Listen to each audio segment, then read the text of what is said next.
Kar yay heç nece keçti. Bir göz kırpımında çattık payıza. Bir göz kırpımında beləcə keçti. Payızın yelleri esti yüzüme. Bir zaman kalbime dolan arzular.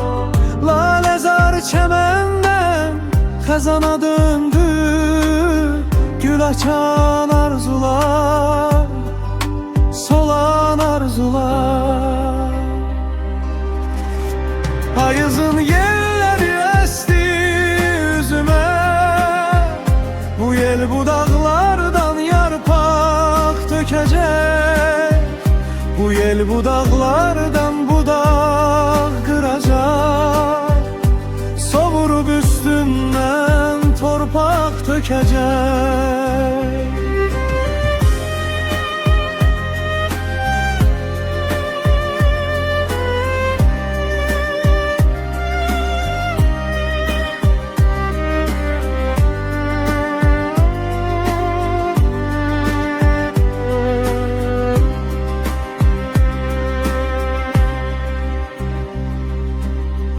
Payızın yelleri esti yüzüme.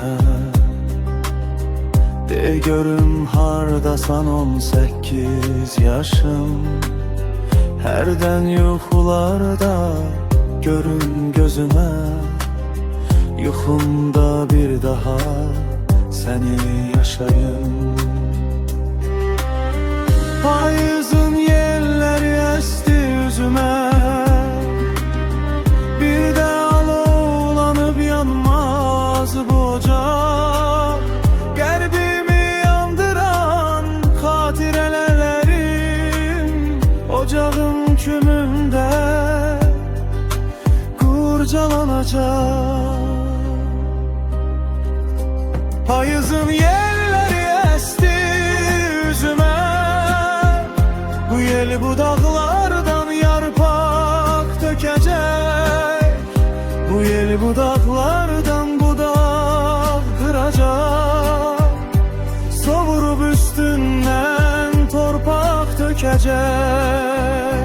Payızın yelleri esti yüzüme. Bir de alovlanıp yanmaz bu ocak. Kalbimi yandıran hatirelerim ocağın külünde kurcalanacak.